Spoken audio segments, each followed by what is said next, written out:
Hello दोस्तों, जय श्री सालासर धाम की जय हो। जी हाँ, आज हम इस वीडियो में बात करेंगे सालासर धाम की। सालासर बालाजी भगवान हनुमान के भक्तों के लिए एक धार्मिक स्थल है।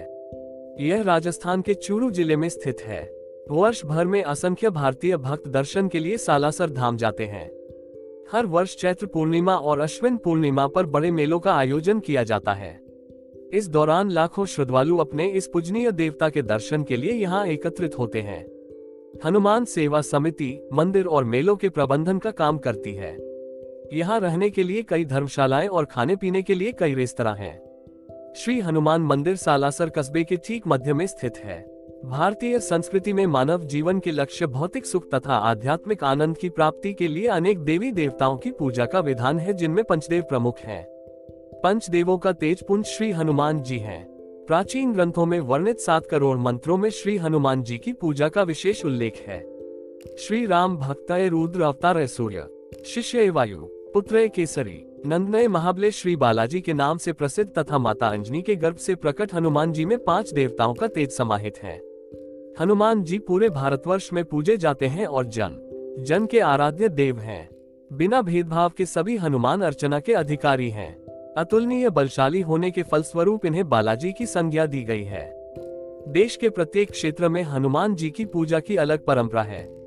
वीर भूमि राजस्थान में शबाबाश या बालाजी के नाम से विख्यात हनुमान जी के अनेक प्रसिद्ध मंदिर हैं, जिनमें सालासर के चमत्कारी श्री बालाजी मंदिर का विशेष महत्व है। सालासर राजस्थान प्रांत के चूरू जिले की सुजानगढ़ तहसील में स्थित है। सुजानगढ़ से लगभग 25 किलोमीटर दूर नृस्थल कटीलों के बीच सालासर का परम पावन क्षेत्र स्थित है। सालासर के कर्ण में श्री बालाजी विद्यमान है। श्री बालाजी मंदिर सालासर राजस्थानी शैली में निर्मित एक भव्य एवं विशाल मंदिर है। सालासर में स्थापित सिद्धपीठ बालाजी की प्रतिमा आसोटा गांव के एक खेत में प्रकट हुई थी। बालाजी के परम भक्त मोहनदास जी को हल चलाते समय इस प्रतिमा के प्रथम दर्शन हुए थे। तत्पश्चात भक्त श्री मोहनदास द्वारा श्री बालाजी महाराज की दिव्य प्रेरणा से आज से लगभग 253 वर्ष पूर्व विक्रमी संवत 1811 एक सन 1754 श्रावण शुक्ल नवमी शनिवार को श्री बालाजी के श्री विग्रह की प्रतिष्ठा सालासर के परम पावन क्षेत्र में हुई। भक्त मोहनदास जी एवं उनकी बहन कान्ही बाई ने अनन्य भक्ति भाव से बालाजी की सेवा अर्चना की और बालाजी के साक्षात दर्शन प्राप्त किए। कहते हैं कि श्री बालाजी एवं मोहनदास जी आपस में वार्तालाप करते थे। मंदिर में श्री बालाजी की भव्य प्रतिमा सोने के सिंहासन पर विराजमान है। इसके ऊपरी भाग में श्री राम दरबार है तथा निचले भाग में श्री राम चरणों में दाढ़ी मूंछ से सुशोभित हनुमान जी श्री बालाजी के रूप में विराजमान है। मुख्य प्रतिमा शालिग्राम पत्थर की है, जिसे गेरुए रंग और सोने से सजाया गया है। बालाजी का यह रूप अद्भुत आकर्षक एवं प्रभावशाली है। प्रतिमा के चारों तरफ सोने से सजावट की गई है और सोने का रत्न जड़ित भव्य मुकुट चढ़ाया गया है।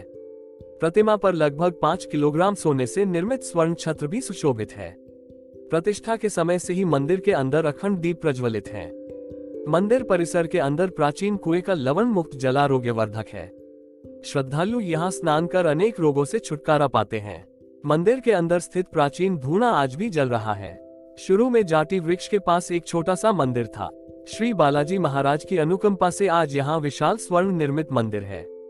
जाटी का वृक्ष आज भी मौजूद है, जिस पर भक्तजन नारियल एवं ध्वजा चढ़ाते हैं तथा लाल धागे बांधकर मन्नत मांगते हैं। मंदिर के ऊपर स्थापित भारतीय संस्कृति की झलक देने वाली लाल ध्वजाएं अनवरत रूप से लहराती रहती हैं। श्री बालाजी मंदिर से पहले लगभग 1 किलोमीटर की दूरी पर श्री अंजनी माता का मंदिर है। अंजनी माता का यह मंदिर भव्य एवं प्रतिमा स्वर्ग निर्मित है। मंदिर की शोभा भव्य एवं वातावरण सात्विक है। सालासर आने वाले सभी भक्त सबसे पहले श्री अंजनी माता मंदिर में पूजा अर्चना करते हैं और प्रसाद चढ़ाते हैं। तत्पश्चात भक्तजन श्री बालाजी मंदिर की तरफ प्रस्थान करते हैं। कुछ विशिष्ट भक्तजन पेट के बल चलते हुए मंदिर तक पहुंचते हैं। पैदल चलकर आने वाले यात्री हाथों में लाल ध्वजा लेकर चलते हैं। श्री बालाजी की दैनिक परंपरागत भोग तथा पूजा अर्चना भक्त श्री मोहनदास जी के वंशजों द्वारा की जाती है। बालाजी के भोग में प्रायरू चूरमाई लड्डू पेड़े मिश्री मेवा आदि चढ़ाए जाते हैं। परंपरागत रोट और खिचड़ा भी श्री बालाजी के भोग में सम्मिलित हैं। श्री बालाजी महाराज की कथा पाठ जप तथा कीर्तन आदि यहाँ निरंतर चलते रहते हैं। श्री बालाजी महाराज की कृपा से भक्तजनों की मनोकामनाओं की पूर्ति के उपरांत यहाँ जात जडले ध्वजा नारियल तथा छत्र आदि भेंट किए जाते हैं। कुछ श्रद्धावान भक्त सवामणि भंडारा आदि अर्पित करते हैं। सवामणि का प्रचलन यहाँ सबसे ज्यादा है। देश विदेश से भक्तगण श्री बालाजी के दर्शनार्थ सालासर आते हैं। मंगलवार तथा शनिवार के दिन यहाँ श्रद्धालुओं की संख्या अधिक होती है। चैत्र मास अप्रैल और आश्विन मास अक्टूबर की पूर्णिमाओं पर यहाँ विशाल मेला लगता है जो काफी दिनों तक चलता है। इस अवसर पर श्रद्धालुओं की संख्या लाखों में होती है। पैदल चलकर भी लाखों श्रद्धालु आते हैं। राजस्थान के अलावा पंजाब, हरियाणा, दिल्ली सहित पूरे भारतवर्ष से श्रद्धालु यहाँ पहुँचते हैं। क्या होती है सवामणि रूप? सवामणि श्री बालाजी महाराज को अर्पित की जाने वाले सवामन लगभग 50 किलोग्राम भोग सामग्री होती है। यह भोग सामग्री एक ही प्रकार की होती है जो लड्डू, पेड़ा, बर्फी, चूरमा होते हैं, परंतु ज्यादातर सवामणि बेसन के लड्डू की होती है। भोग के उपरांत सवामणि को भक्तों में वितरण करना होता है। आइए अब जानते हैं क्या है मंदिर का इतिहास। सीकर के रुलियानी ग्राम के निवासी पंडित लच्छीराम जी पाटोया के सबसे छोटे पुत्र मोहनदास बचपन से ही संत प्रवृत्ति के थे। सत्संग और पूजन अर्चन में शुरू से ही उनका मन रमता था। उनके जन्म के समय ही ज्योतिषियों ने भविष्यवाणी की थी कि आगे चलकर यह बालक तेजस्वी संत बनेगा और दुनिया में इसका नाम होगा। मोहनदास की बहन कान्ही का विवाह सालासर ग्राम में हुआ था। एकमात्र पुत्र उदय के जन्म के कुछ समय पश्चात ही वह विधवा हो गई। मोहनदास जी अपनी बहन और भांजे को सहारा देने की गरज से सालासर आकर उनके साथ रहने लगे। उनकी मेहनत से कान्ही के खेत सोना उगलने लगे। अभाव के बादल छट गए और उनके घर हर याचक को आश्रय मिलने लगा।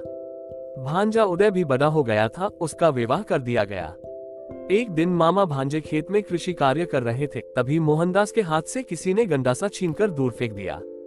मोहनदास पुनः गंडासा उठा लाए और कार्य में लग गए, लेकिन पुनः किसी ने गंडासा छीनकर दूर फेंक दिया। ऐसा कई बार हुआ।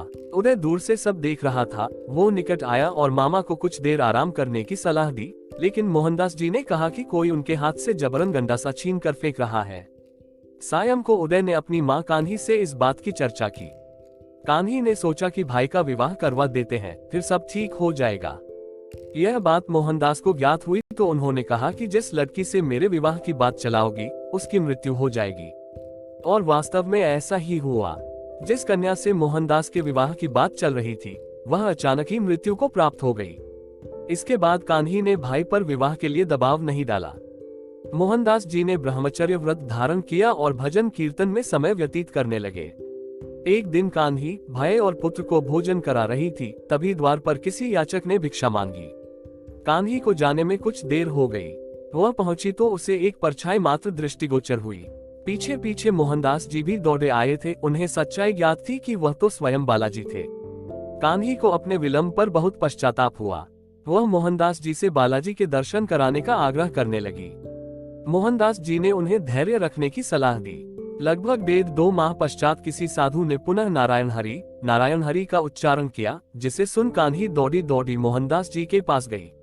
मोहनदास द्वार पर पहुंचे तो क्या देखते हैं कि वह साधु वेशधारी बालाजी ही थे जो अब तक वापस हो लिए थे। मोहनदास तेजी से उनके पीछे दौड़े और उनके चरणों में लेट गए तथा विलंब के लिए क्षमा याचना करने लगे।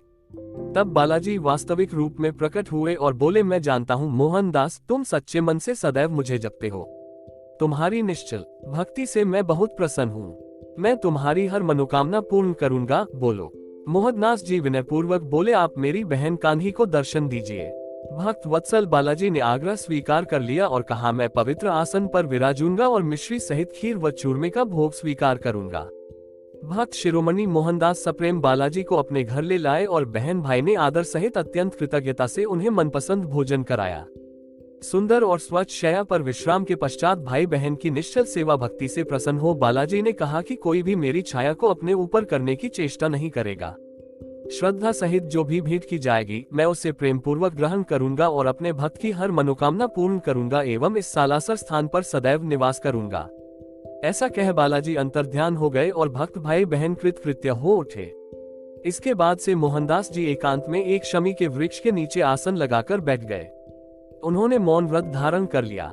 लोग उन्हें पागल समझ बावलिया नाम से पुकारने लगे। एक दिन मोहनदास शमी वृक्ष के नीचे बैठे धूनी रमाए तपस्या कर रहे थे कि एकाएक वह वृक्ष फलों से लद गया।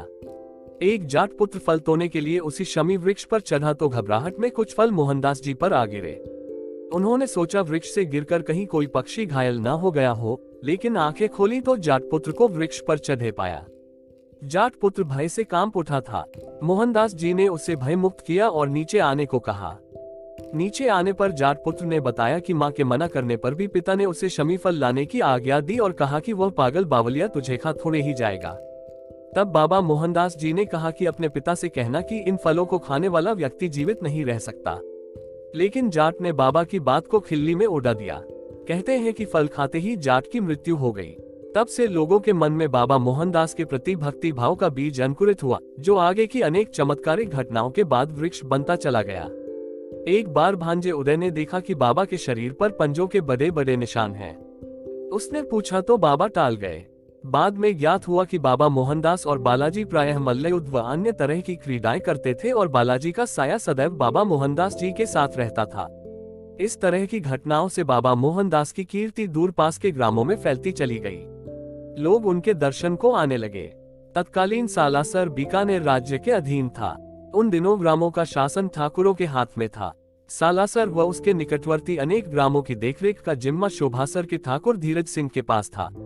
एक दिन उन्हें खबर मिली कि डाकुओं का एक विशाल जत्था लूटपाट के लिए उस ओर बढ़ा चला आ रहा है। उनके पास इतना भी वक्त नहीं था कि बीकानेर से सैन्य सहायता मंगवा सकते। अंततः सालासर के ठाकुर सालम सिंह की सलाह पर दोनों बाबा मोहनदास की शरण में पहुंचे और मदद की गुहार की। बाबा ने उन्हें आश्वस्त किया और कहा कि बालाजी का नाम लेकर डाकुओं की पताका को उड़ा देना, क्योंकि विजय पताका ही किसी भी सेना की शक्ति होती है। ठाकुरों ने वैसा ही किया।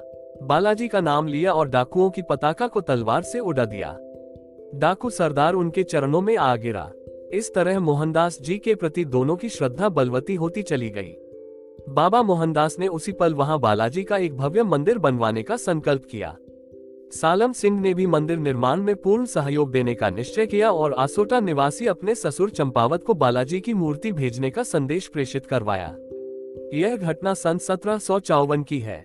इधर आसोटा ग्राम में एक किसान ब्रह्म मुहूर्त में अपना खेत जोत रहा था। एकाएक हल्का फल किसी वस्तु से टकराया। उसने खोदकर देखा तो वहां एक मूर्ति निकली।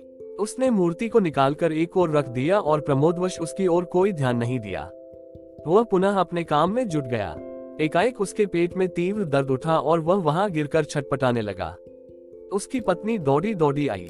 किसान ने दर्द से कराहते हुए प्रस्तर प्रतिमा निकालने और पेट में तीव्र दर्द होने की बात बताई। कृषक पत्नी बुद्धिमती थी। वह प्रतिमा के निकट पहुंची और आदर पूर्वक अपने आंचल से उसकी मिट्टी साफ की तो वहां राम लक्ष्मण को कंधे पर लिए वीर हनुमान की दिव्य झांकी के दर्शन हुए। काले पत्थर की उस प्रतिमा को उसने एक पेड़ के निकट स्थापित किया और यथाशक्ति प्रसाद चाहकर अपराध क्षमा की प्रार्थना की। तभी मानो चमत्कार हुआ। वह किसान स्वस्थ हो उठ खड़ा हुआ। इस चमत्कार की खबर आग की तरह सारे गांव में फैल गई। आसोटा के ठाकुर चंपावत भी दर्शन को आए और उस मूर्ति को अपनी हवेली में ले गए। उसी रात ठाकुर को बालाजी ने स्वप्न में दर्शन दिए और मूर्ति को सालासर पहुंचाने की आज्ञा दी। प्रातः ठाकुर चंपावत ने अपने कर्मचारियों की सुरक्षा में भजन मंडली के साथ सजी धजी बैलगाड़ी में मूर्ति को सालासर की ओर विदा कर दिया। उसी रात भक्त शिरोमणि मोहनदास जी को भी बालाजी ने दर्शन दिए और कहा कि मैं अपना वचन निभाने के लिए काले पत्थर की मूर्ति के रूप में आ रहा हूँ। प्रातः ठाकुर सालम सिंह व अनेक ग्रामवासियों ने बाबा मोहनदास जी के साथ मूर्ति का स्वागत किया और सन 1754 में शुक्ल नवमी को शनिवार के दिन पूर्ण विधि विधान से हनुमान जी की मूर्ति की स्थापना की गई। श्रावण द्वादशी मंगलवार को भक्त शिरोमणि मोहनदास जी भगवत भजन में इतने लीन हो गए कि उन्होंने घी और सिंदूर से मूर्ति को पुनर्तः श्रृंगारित कर दिया और उन्हें कुछ ज्ञात भी नहीं हुआ। उस समय बालाजी का पूर्व दर्शित रूप, जिसमें वह श्रीराम और लक्ष्मण को कंधे पर धारण किए थे, अदृश्य हो गया। उसके स्थान पर दाढ़ी मूंछें, मस्तक पर तिलक, विकट भौहें, सुंदर आंखें, पर्वत पर गदा धारण किए अद्भुत रूप के दर्शन होने लगे। इसके बाद शनैः शनैः मंदिर का विकास कार्य प्रगति के पथ पर बढ़ता चला गया। दोस्तों, ऐसा नहीं हो सकता कि हम बजरंग बली के बारे में बात करें और अंजनी माता मंदिर के बारे न जाने। सालासर में स्थित अंजनी माता का प्रसिद्ध मंदिर केवल राजस्थान ही नहीं, पूरे भारत के श्रद्धालुओं का प्रमुख तीर्थस्थल है। श्री अन्नी माता का मंदिर सालासर धाम से लक्ष्मणनगर जाने वाली रोड पर लगभग 2 किलोमीटर की दूरी पर स्थित है। इस मंदिर में मां की जो मूर्ति स्थापित है उसमें हनुमान जी अपने बालरूप में माता की गोद में बैठे हैं। अपने चतुर्भुजी आत्मकद रूप में अंजनी माता शंख और सुहाग कलश धारण किए हैं। यहाँ एक साथ ही बालाजी, हनुमान और उनकी मां अंजनी की पूजा अर्चना की जा सकती है। कहते हैं कि जो सालासर आकर इन दोनों की सच्चे मन से पूजा अर्चना करता है, उसकी प्रत्येक मनोकामना पूरी होती है। मंदिर के संस्थापक श्री पन्नाराम जी पारीक थे। इनकी पत्नी का युवावस्था में निधन हो गया। फिर वह प्रयाग चले गए और वहां गंगा तट पर ध्यान व पूजन अर्चन करने लगे। एक दिन हनुमान जी ने उनकी भक्ति से प्रसन्न होकर स्वप्न में दर्शन देकर आदेश दिया कि तुम मेरे धाम सालासर आ जाओ। सालासर धाम में वह परोपकारी भावना से प्रेरित होकर पथिकों को शीतल जल पिलाकर उनकी थकान को मिटाने लगे। साथ ही वे अंजनी नंदन व अंजनी माता की सेवा भक्तिभाव से करते हुए उनके ही ध्यान में निमग्न रहने लगे। सन 1963 में सीकर नरेश ने पंडित जी के कहे अनुसार मंदिर का जीर्णोद्धार कराया। अंजनी माता मंदिर की विशेष प्रसिद्धि सुहागन स्त्रियों और नवविवाहितों की मनोकामना सिद्धि लिए है। सुहागन स्त्रियां यहां आकर अपने वैवाहिक और पारिवारिक जीवन की सफलता के लिए नारियल और सुहाग चिन्ह चढ़ाती हैं।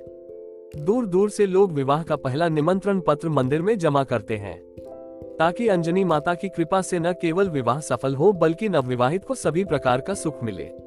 मोहनदास जी की समाधि। मंदिर के सामने के दरवाजे से थोड़ी दूर पर ही मोहनदास जी की समाधि है, जहां कानीबाई की मृत्यु के बाद उन्होंने जीवित समाधि ले ली थी। पास ही कानीबाई की भी समाधि है। मंदिर के बाहर धूना है। यह धूना श्री बालाजी के मंदिर के समीप भक्त प्रवर श्री मोहनदास जी महाराज द्वारा अपने हाथों से प्रज्वलित किया गया था। यह धूनी तब से आज तक प्रज्वलित है।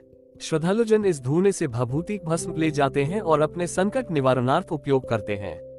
ऐसी मान्यता है कि यह विभूति भक्तों के सारे कष्टों को दूर कर देती है। सच्चे मन से आस्था रखने वाले श्रद्धालुओं को अचूक लाभ होते हुए देखा गया है। मंदिर में मोहनदास जी के पहनने के कड़े भी रखे हुए हैं। ऐसा बताते हैं कि यहाँ मोहनदास जी के रखे हुए 2 कोठले थे, जिनमें कभी समाप्त न होने वाला अनाज भरा रहता था, पर मोहनदास जी की आज्ञा थी कि इनको खोलकर कोई न देखे। बाद में किसी ने इस आज्ञा का उल्लंघन कर दिया, जिससे कोठलों की वह चमत्कारिक स्थिति समाप्त हो गई। धन्यवाद। आपका दिन शुभ हो।